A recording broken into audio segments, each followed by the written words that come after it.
Ahmedabad Mumbai national highway Vadodara ઉપર છે આજ રોજ એક અજાણ્યા વાહનની ટક્કરે બે યુવાનના કમકમાટી ભર્યા મોત થયાનું સામે આવ્યું છે। ત્યારે આ ઘટનાની જાણ થતાં પોલીસ સ્થળ પર દોડી આવી હતી અને બંને યુવકના મૃતદેહને પીએમ માટે સયાજી હોસ્પિટલમાં મોકલી આપવામાં આવ્યા હતા।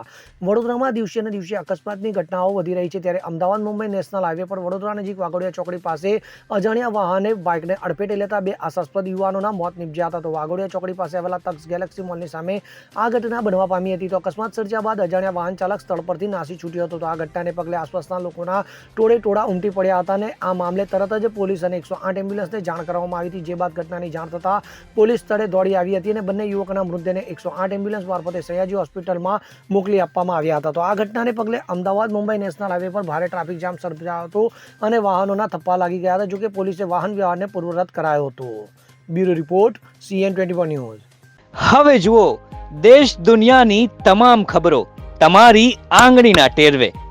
ઉઠાવો મોબાઈલ અને ગૂગલ પ્લે સ્ટોર પરથી ડાઉનલોડ કરો અમારી CN24 ન્યૂઝ મોબાઈલ એપ।